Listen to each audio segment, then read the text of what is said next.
geld. Wat sê die Bybel daaroor? Ons erken ons behoefte daaraan om te leef en te funksioneer in die wêreld.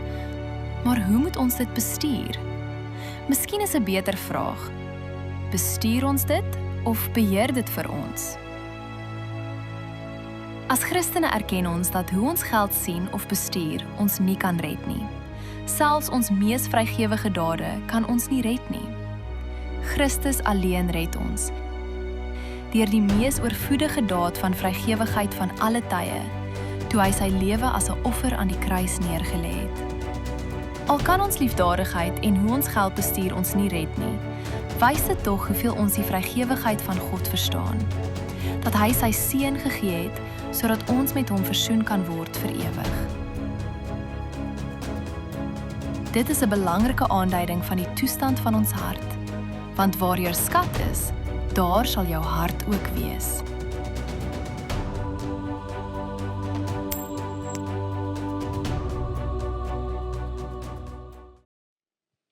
So rukkie terug kom kuier Luka vir ons, soos hy gereeld doen.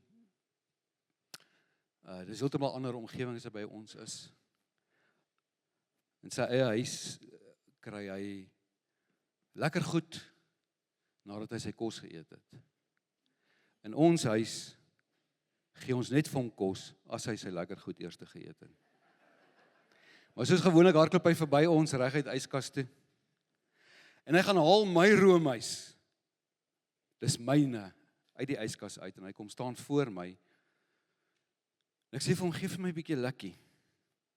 Hy staan daar voor my en in 'n minuut verorber hy daai hele roomys.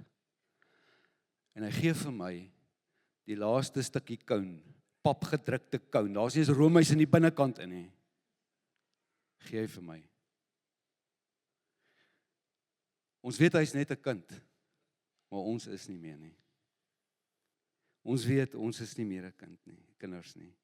Ons weet dat wanneer jy iemand regtig liefhet, dan is jy bereid om daai goed wat jy die meeste vir jouself toeëien, die goeders wat vir jou die meeste plesier bring en jou behoefte aanspreek in daai oomblik, is jy bereid om weg te gee. Ons besef dit, want ons is nie meer kinders nie. Dit is hoe liefde werk. Ons gee om te gee wat oor is, om te gee wat, jy weet, nadat jy jou behoeftes en jou plesiertjies en goeders geadresseer het, om van daai te gee is so bietjie anders, as wat jy jou eerste, jou beste gee. Is dit nie waar nie? Ons weet almal in die vertrek vandag hier sal saamstem, en ouens, die krag daarvan, lê nie in die handeling nie. Dit lê in die ingesteldheid van my hart. Dit lê in die ingesteldheid van my hart. Dit vat 'n hart om te draai na iemand en jou hand oop te maak, nog voordat jy na jouself toe draai. Dit vat 'n groot hart om dit te doen. Dit sê ook baie, dit spreek boekdele. En God seën ons met soveel dinge, soveel gawes, soveel talente. Hy seën ons met 'n toekoms, hy seën ons met tyd. Hy seën ons met goed, voorsiening. En wanneer ek met al daai goeders dit aan hom toewy en dit afsonder vir hom, kom verklap dit iets van die diepte en die egtheid van my verhouding met hom. Op maniere wat liedjies sing nie kan nie. En ek sê nie, hierdie is nie 'n vorm van aanbidding nie. Ek dink net hierdie is die rouste oomblik, die rouste manier, want dit challenge ons die meeste.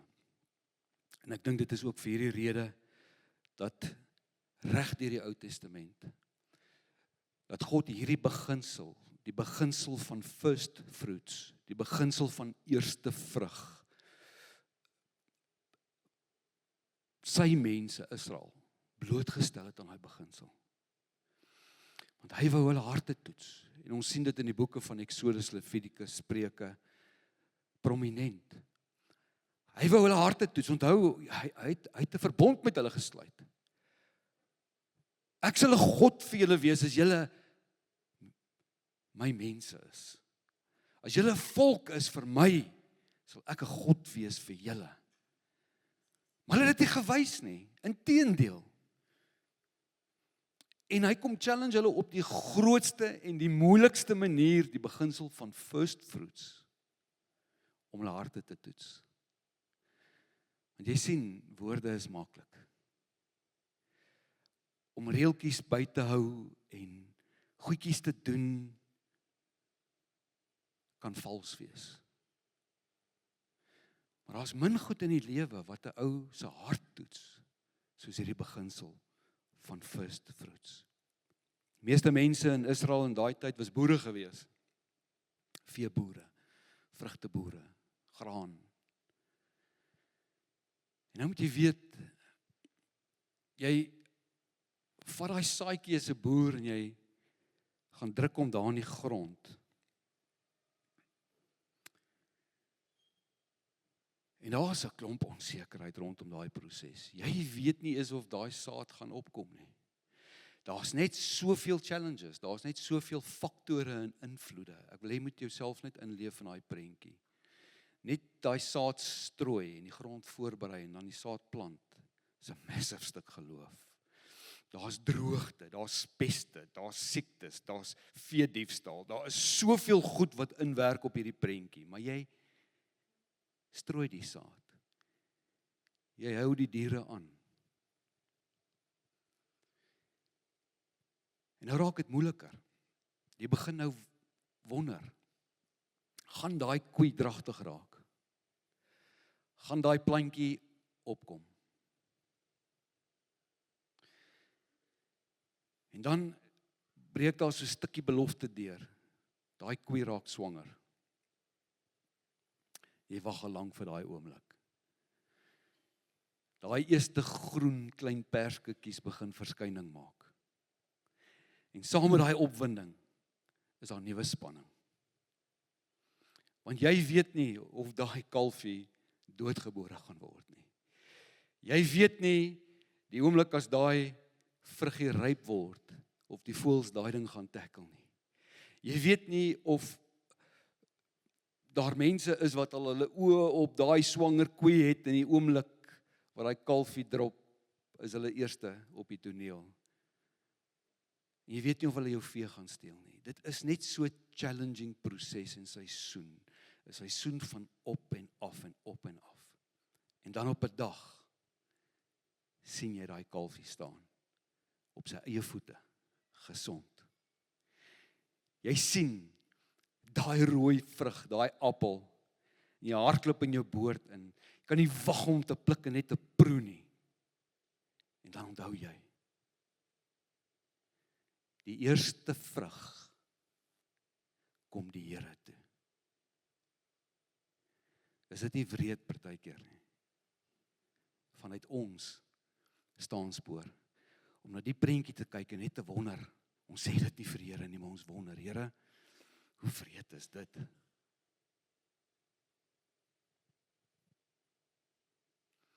Ons praat maklik. Kom ons wag net gou vir die skoor om uit te kom. Ons praat maklik.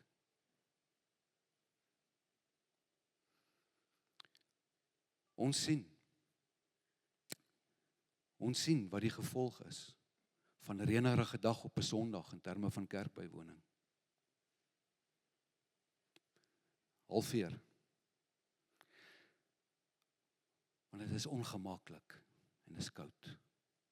En dit is lekker om net so 'n bietjie in te sluimer en ons laat maar online kyk. En dit gebeur nie by die kampus nie, ek gebruik die gemiddelde van al ons ander kampusse. Ons sien die impak van iets soos die weer op ons toewyding. Kom ons, en ek wil nie jou laat skuldig voel nie. Ek challenge ons harte vandag. Want as ons hierdie beginsel verstaan, dan mis ons hom heeltemal. Ons verstaan nie wat dit kos om hy eerste vrug te release nie. Dit vra vrek baie. Maar in dit kom wys dit wat werklik die waarheid is en die diepte en die egtheid van my verhouding met die een wat ek God noem. There's no hiding it, daar's niks om weg te steek nie. That is the authentic, raw truth. Amen.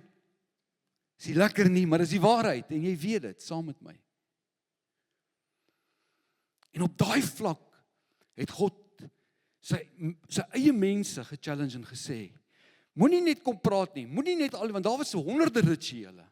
Die ouens het hulle self gaan reinig, hulle het al hierdie goedjies gedoen, hulle het elke in die tent van samekoms, hulle het al hierdie goedjies bygewoon en al hierdie 600 wette geander en so aan, maar in hulle harte het hy geweet, hy is nie God nie, hy's nie 'n prioriteit nie, hy's nie eerste nie, love is cheap. Hy het dit geweet.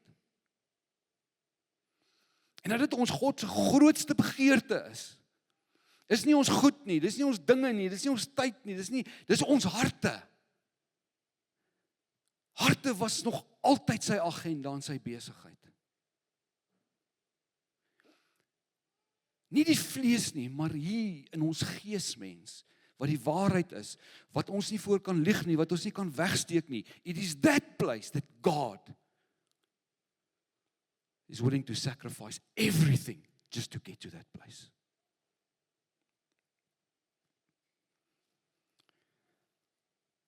En hierdie beginsel van eerste vrug is nie net iets wat hy vra nie, dis iets wat hy eerste gewys het.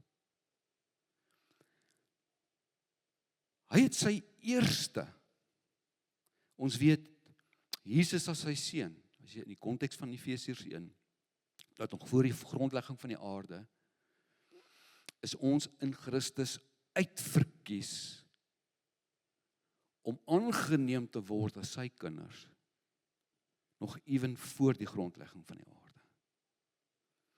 Maar Jesus was die een van vele seuns en dogters. Dit was sy eerste, maar dit was ook op daai stadium sy enigste. En hy het hom gegee,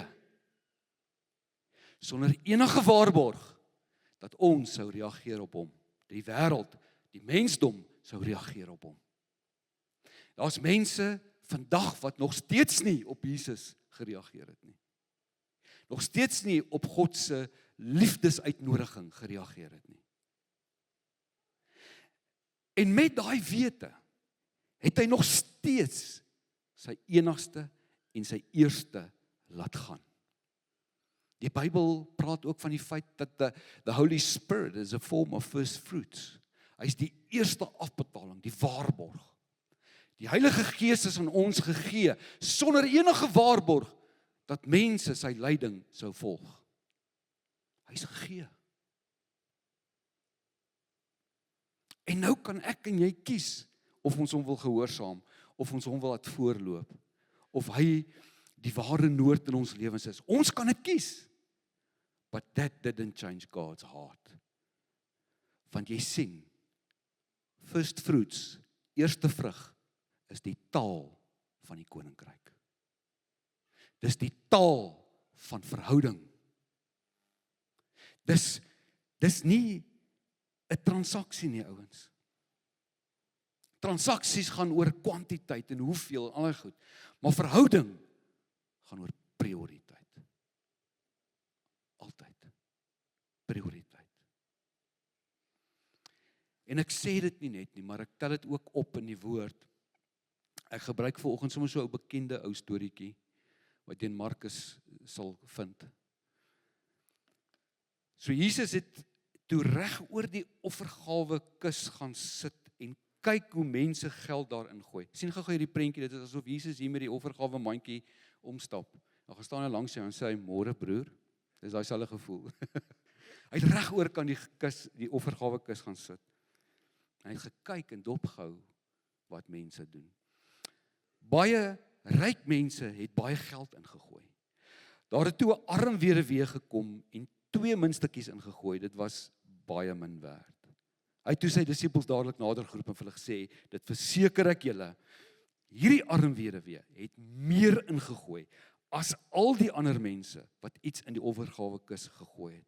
Hulle het almal uit hulle oorvloed gegee, maar sy het in haar gebrek alles ingegooi wat sy gehad het. Alles waarvan sy nog moes lewe. First fruits is not about quantity. It is about priority. Om uit oorvloed te gee beteken dat jy eers, oorvloed beteken dat iets oorgebly. So daai ouens is deur hulle budget en het gesien, aha, hier is oor en gegee. Sy het begin by gee, want die woord sê, sy het dit gebruik waarvan sy nog moes lewe.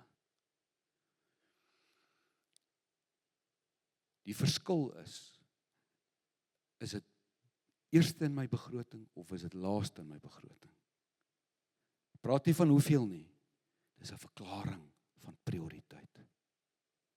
En dit sien ek duidelik in hierdie gedeelte.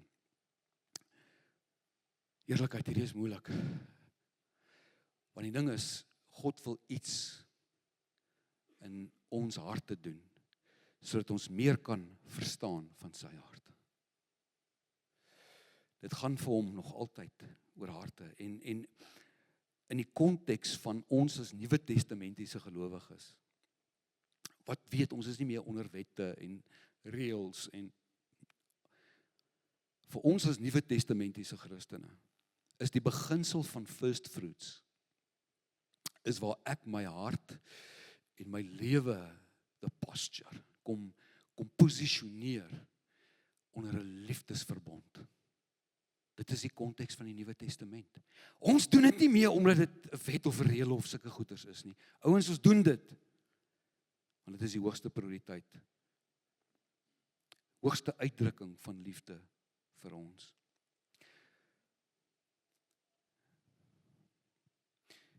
Die waarheid is, daar is 'n baie groter belofte as net daaglikse voorsiening. Baie groter belofte. En daai belofte is 'n ewige lewe met hom. Dink net hoe absurd is dit. Ek is so bietjie skugter om hierdie beginsel deel van my hart te maak. Weens verskeie redes, ek kan nie, ek wil nie, ek verstaan nie, wat ook al. So 'n bietjie skugter om dit dalk ten volle uit te leef. Want ek weet nie of daar krag in daai belofte is nie. En wanneer ek so dink, het ek al klaar die eerste fout gemaak. Dit is stupid om iets te doen, net om iets te kry.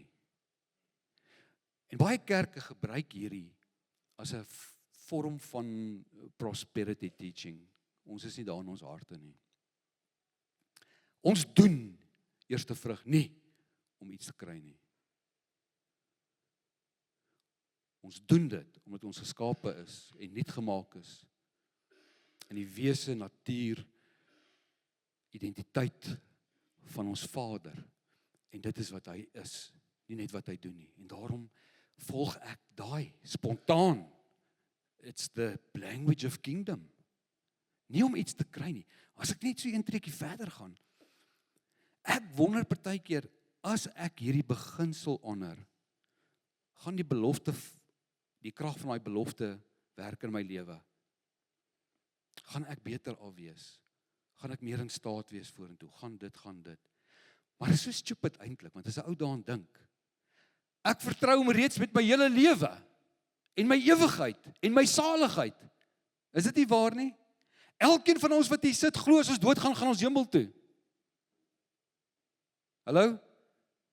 Ek vertrou hom al klaar met alles. En die goedjies wat ek partykeer aan wil vashou, want dit is te kosbaar vir my, gaan anyway nie saam met my nie. My lewe gaan saam met hom. En dit is reeds in sy hande. Hoekom sal ek spanning hê met die res?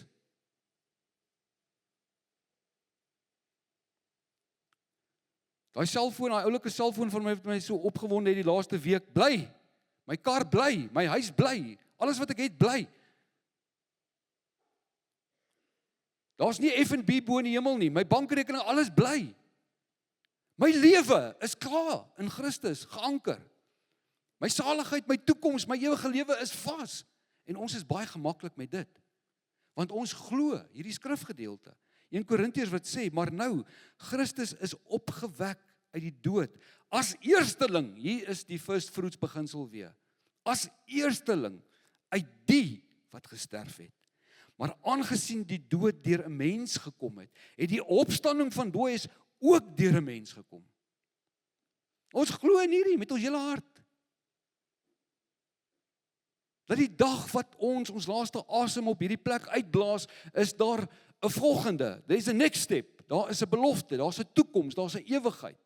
Inteendeel, ons is klaar in die ewigheid saam met hom reeds nou. Dis nie iets wat nog gaan gebeur nie, vir my en jou het dit reeds gebeur. Amen. Halleluja, dis amazing. En dis hoekom ons net so 'n bietjie kan anders kyk na die toekoms en net so 'n bietjie anders kan leef hier op aarde. Maar daar is 'n belofte, so by the way. En dit ons sien dit in Spreuke 3 vers 9. So Spreuke 3 vers 9 is daai bekende skrifgedeelte. Want die ding is, ons glo in hierdie, maar ons wil nie in Spreuke 3 vers 9 glo nie. Spreuke 3 vers 9 is daai skrifgedeelte wat sê, bring wat jy het, bring jou offerhande, bring die beste, die eerste van jou oes, na die Here toe. En jou skure sal oorloop, en jou parskype sal oopbars van al die wyn. Jou wynsakke sal dit nie meer kan hou nie. Ons glo in hierdie, wat 'n groter belofte is, maar ons twyfel so 'n bietjie in Spreuke 3 vers 9, wat volgens my 'n baie laer vlak van belofte is. Ouens, heerlikheid. Ek het absolute geloofsekerheid, ek weet nie van jou nie. Ek het. En as ek mooi daaroor gaan dink, waarom sal ek aan twyfel oor die res? Waarom sal dit my spanning bring? Waarom sal dit my benoud maak? So ja, daar's kragtige beloftes, maar dit is nie hoekom ons dit doen nie. Dis, as ons dit doen vir daai rede, mis ons die massiewe beginsel van first fruits. As 'n gelowige gee ons die beste, die eerste van alles vir hom en sy werk hier op aarde, omdat dit 'n paar goedjies doen. Die eerste ding wat dit doen is, dit bevestig my liefde. Maar hier is die probleem. Ons is lief vir 'n klomp goed. En ons sê dit ook. Ek is lief vir my hond, ek is lief vir 'n pizza, ek is lief vir 'n goeie steak, ek is lief vir my man of my vrou, ek is lief vir my kinders. Die beginsel van eerste vrug sê, nie net ek het hom lief nie, maar ek het hom meer lief. Ek het hom eerste lief. Hoor jy? Hierdie is net 'n algemene liefde nie, ek is lief vir baie goed. En dit is die spanning, dat baie van die ander goedjies waarvoor ek lief is die goed wat eers my aandag en my resources en my tyd en my energie en my kreatiwiteit en my aandag en fokus en al die goed gryp. My liefde gaan eers soontoe. Hier word ons gechallenge. Dat ons deur hierdie beginsel kom sê, ek is die liefste vir u. Dit is die suiwerste vorm van aanbidding, want dit maak die seerste.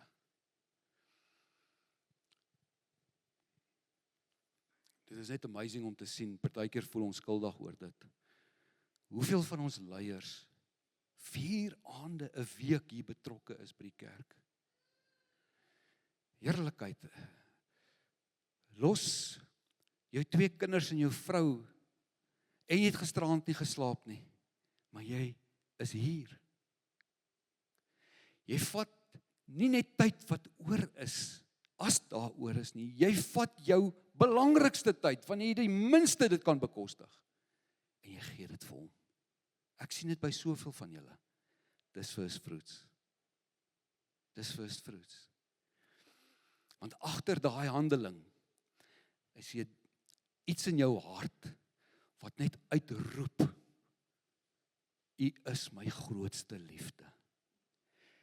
En daarom wil ek nie eers hê, jy moet dink ons sien dit raak nie. Ek wil vir jou vandag sê, jou Vader in die hemel sien dit raak.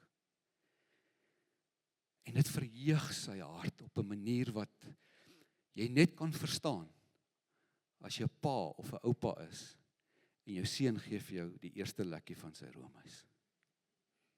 Net daai gevoel. Just that validation, that affirmation. Geen woorde is nodig nie, maar jy voel hom hier binne, né?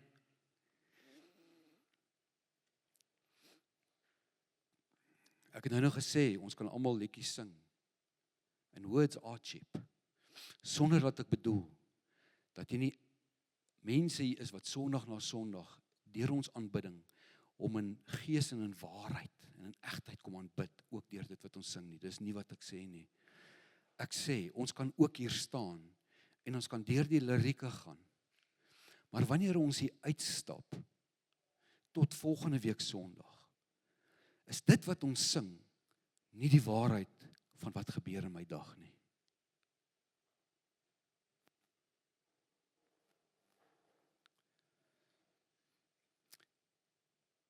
Die beginsel van first fruits kom skree iets uit oor my vertroue.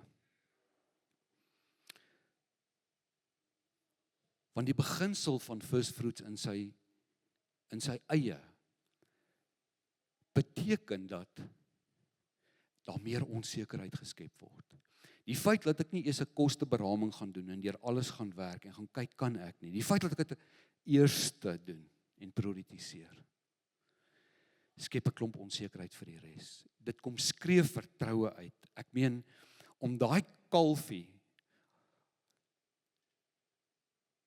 te slag en te offer, en jy weet nie of daar weer 'n swangerskap of 'n gesonde kalfie gaan wees, en of hy gesond op sy eie voete gaan staan, en hoe lank dit ook al kan vat, en of daar diefstal gaan wees, en of daar peste gaan wees, en siektes, en. Dit vat vertroue na 'n nuwe level toe. Dis maklik om te sê ek vertrou die Here, partykeer. Ons almal vertrou die Here. Wys ons dat ons die Here vertrou, wanneer ons bereid is om nog meer kompleksiteit te bring in ons lewe, om nog minder tyd beskikbaar te hê, om nog minder daai gevoel van veiligheid dat ek dit gaan maak, dan is vertroue net op 'n ander vlak. Is dit nie waar nie? Ek praat vandag met ons harte, ouens. Ek wil regtig hê dat hierdie woord ons challenge vandag, want ek dink iets moois kom van dit, dat wanneer ons hierdie ding besef, dan kom demonstreer dit net 'n rouheid in ons verhouding met die Here. Ek dink die beginsel kom ontbloot iets van my toewyding. Hier's 'n interessante beginsel in die Bybel. Die beginsel van first fruits sê, die eerste bietjie verteenwoordig ook die geheel, alles. Kyk gou saam met my na Romeine 11. Het sê, as die eerste stukkie deeg aan God geoffer word, beteken dit dat die hele baksel eintlik aan hom behoort. Okay? Net so, as die wortels van 'n boom aan God gewy word, sal die takke ook aan hom behoort. Dis nogal 'n interessante beginsel. Kom ek verduidelik in praktyk hoe challenging hierdie is. As ek begin gemaklik raak,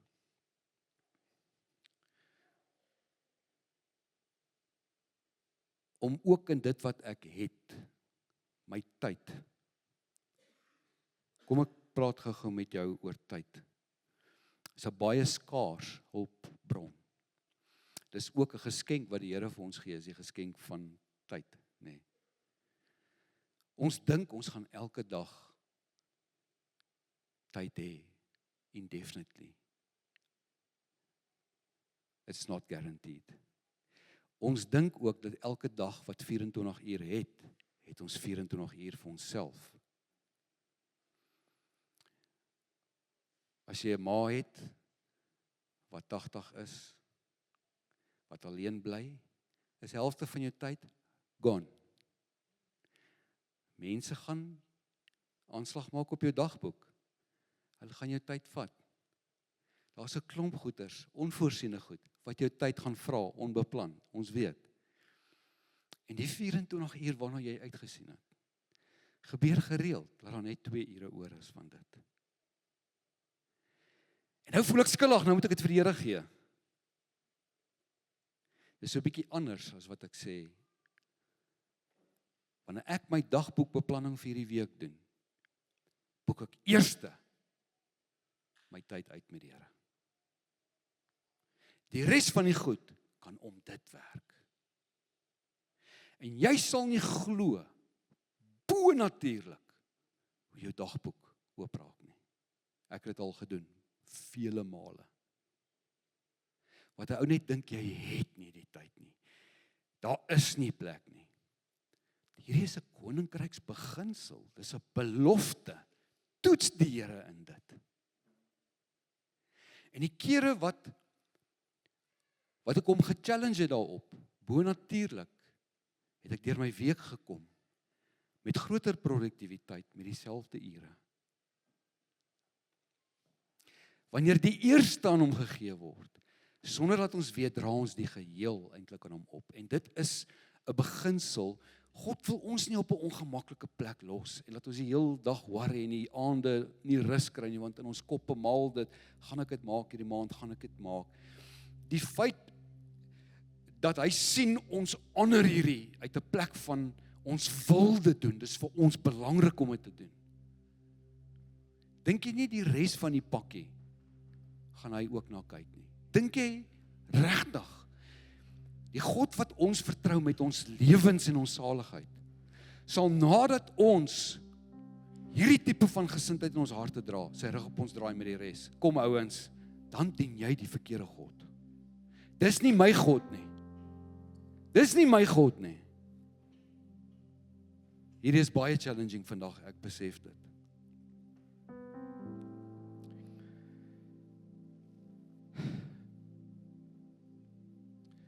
My hele lewe behoort reeds aan hom, die hele baksel.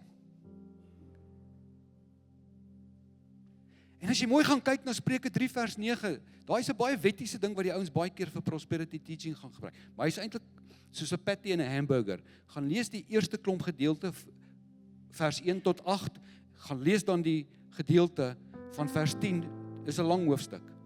Die hele Spreuke 3 vers 9 gaan oor een ding. Dat ek my hele baksel, my hele lewe aan die Here toewy. Dat as ek hom sou vertrou met selfs wat ek het en besit, dink jy nie ek sal hom ook vertrou met sy wysheid en sy leiding en hoe hy inspraak gee in my lewe en hoe hy dinge voorberei en orgestreer en laat uitwerk. En dan beleef ons oorvloed in Spreuke 3. Oorvloed, en dit sal goed gaan met my, en daar's beloftes, en my paaie sal gelyk gemaak word, en al die goeders. Hierdie is 'n klein gedeelte, dit gaan nie oor geld nie, dit gaan oor wie het die grootste prioriteit, wie is vir my die belangrikste, vir wie is ek die liefste?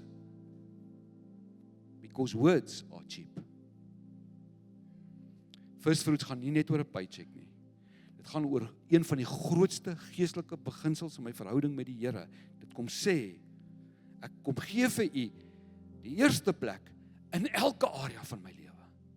Of dit my gawes, my talente, of my tyd, of my energie, of my fokus.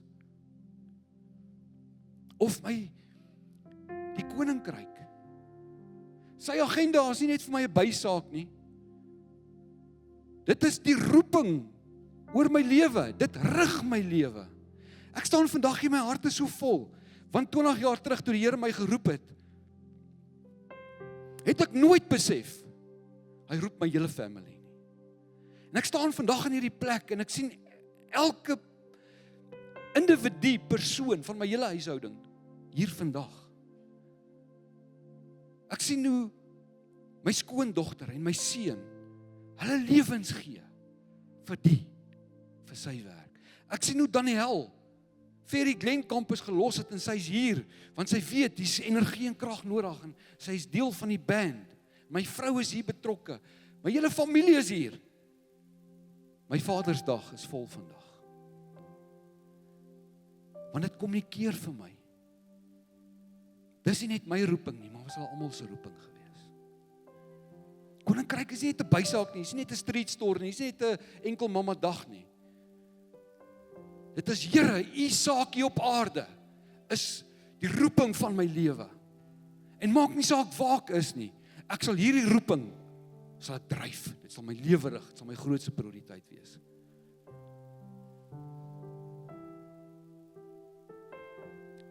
elke nuwe geleentheid, elke prestasie, elke besluit wat ek maak, Here, ek kom eerste na U toe. Ek kom vat nie my eie besluite, en as ek op 'n saadplek opeindig kom, vra ek maar net vir hulp nie.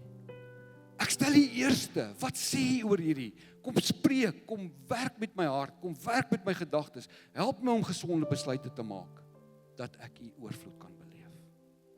Ek sluit af. Sien saam met my hierdie prentjie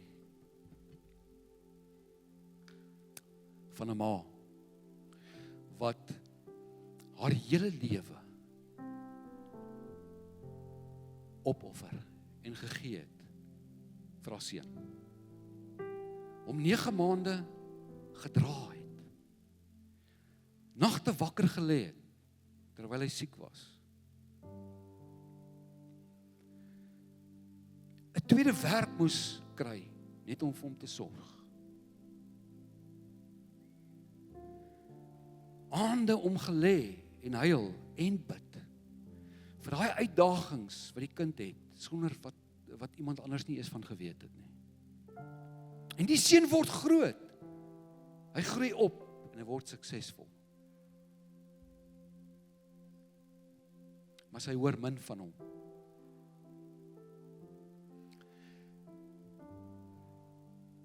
En sy sit voor daai voetjie elke dag en wag.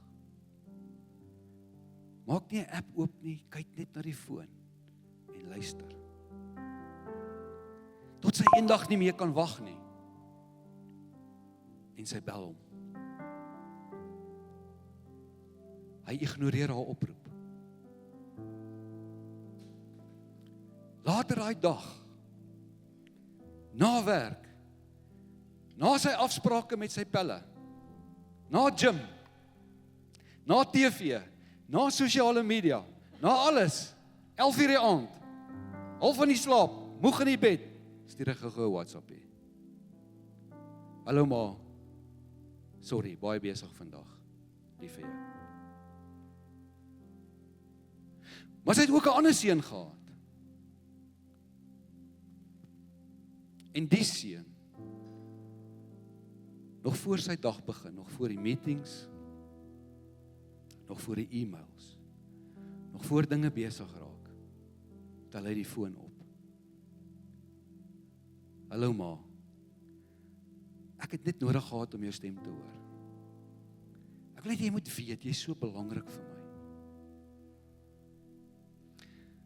Beide seuns het liefde gekommunikeer. Een van hulle het dit gewys.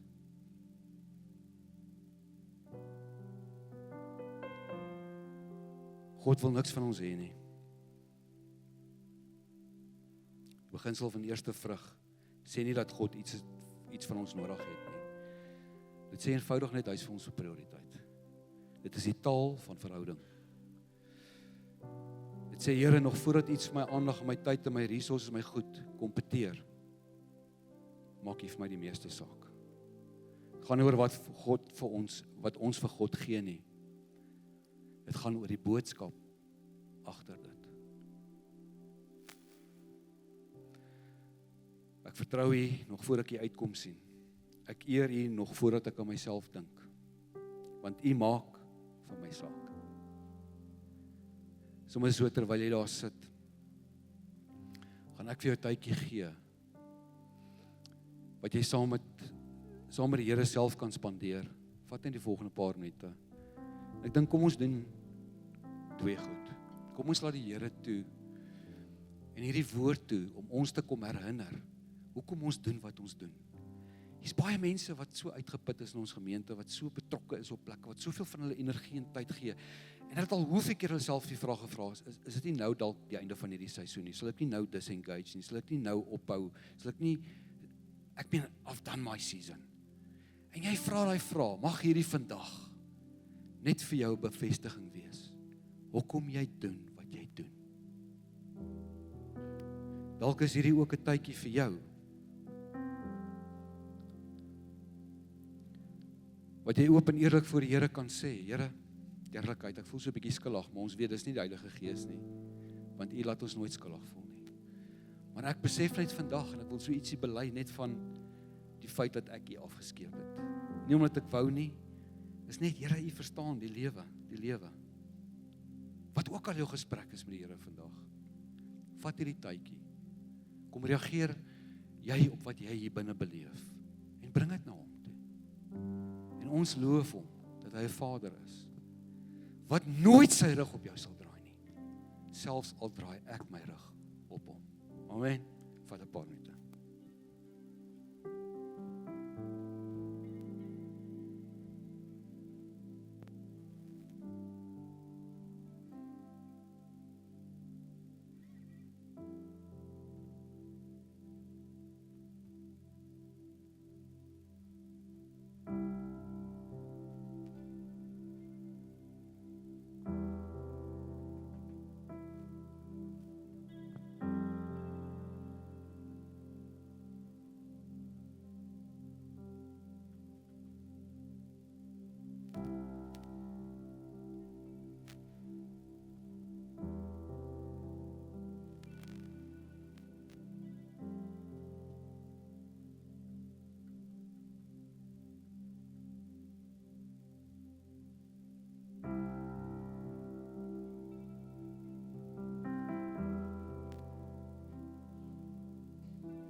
Dankie Here dat dit wat ons hier hoor die waarheid is. Ons hele lewe behoort aan U. U het vir ons lewe gegee. En dit wat U mee besig is in ons lewens is soveel groter as wat ek elke dag mee besig is in my lewe. Here, ons dankie net dat ons nie vandag hoef te voel dat ons iets moet doen om U meer te beïndruk nie. U het ons gekies toe ons op ons slegste was. U is reeds beïndruk met ons. Maar ons wil net reageer op daai waarheid met ons hele lewe. As my hele lewe dan aan U behoort, waarom sal ek nou kies om terug te hou? Dankie Here vir U hart vir ons. Dankie dat dit die hoogste prioriteit is. Dat in die hemele, in U orde, in U familie, het daar ontwrigting bestaan en gekom. Die dag toe jy besluit maak om dit wat die kosbaarste was vir U te laat gaan. Net om hier op aarde iets van U hart vir ons as mense te kom wys. Ek bid, Here, dat die storie van die kruis nooit sy krag in ons lewens sal verloor nie. Dat elke keer as ons daaraan dink, ons meer en meer opgewonde sal raak. Ons geld kan opraak, ons tyd kan opraak, ons dae hier op aarde kan opraak, maar ons lewe saam met U sal nooit opraak nie. Dankie, dankie, dankie. U is en sal altyd ons eerste liefde bly. Amen, amen. Staan saam met my op asseblief.